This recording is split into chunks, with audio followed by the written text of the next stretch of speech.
Hey everyone, Legend here. In the digital age, a crash out is what happens when someone's ego writes checks. Reality is about to aggressively cash.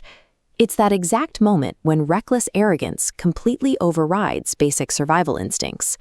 For months, Andrew Tate built a public persona around the idea that he was entirely immune to the law. He sat in interviews, arms crossed, daring international authorities to come get him, completely convinced his wealth and influence formed an impenetrable shield.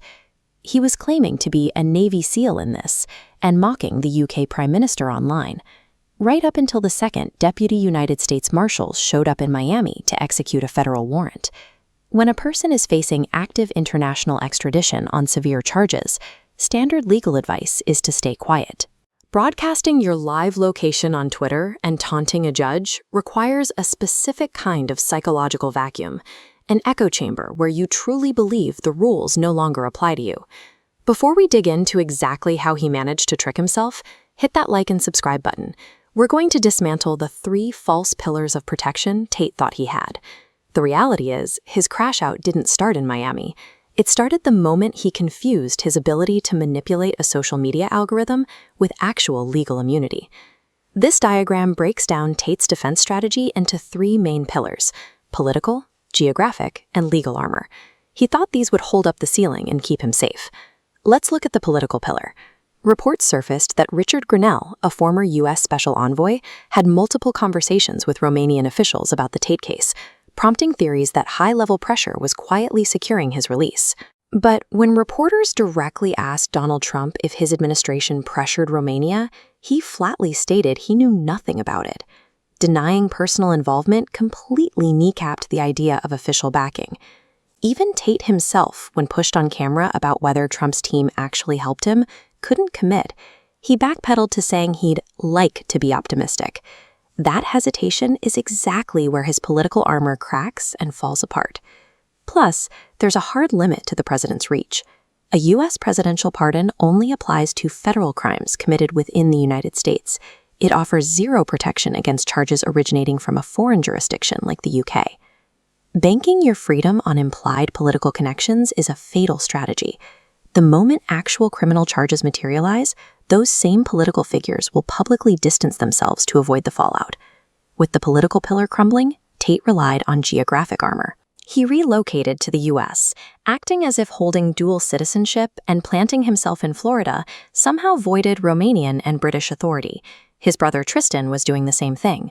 Just days before the arrest, he was giving interviews praising U.S. politicians like J.D. Vance and boasting about shaking hands with local law enforcement. They were even partying in Washington, D.C., socializing as guests of political elite near the Capitol. It created a false sense of security, treating physical proximity to power as actual legal protection. Then there was the legal armor. Instead of laying low, Tate went on the offensive, publicly demanding apologies from state officials like Governor Ron DeSantis and threatening lawsuits against anyone who called him a trafficker. But his track record in court doesn't match the internet bluster. Just months before this, a federal judge tossed out the brothers' $50 million lawsuit against Meta over their platform ban, ruling the company was completely legally protected. Relocating across an ocean and threatening PR-heavy lawsuits are useless tactics when facing formal international extradition treaties.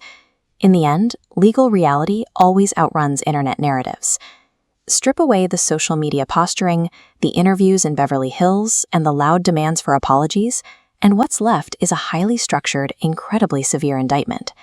The entity that actually pierced all of that armor is the Crown Prosecution Service in the UK, a notoriously methodical agency that does not operate on internet clout.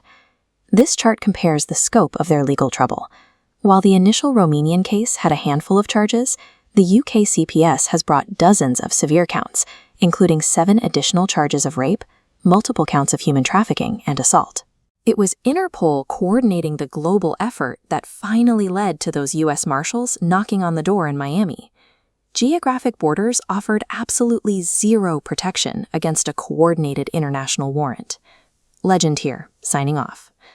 The biggest takeaway from watching this play out is that generating outrage online and surviving a conviction in court are 2 entirely different skill sets. You can manipulate an algorithm to make yourself seem completely untouchable to millions of followers, but you cannot manipulate an international extradition treaty once the charges become real.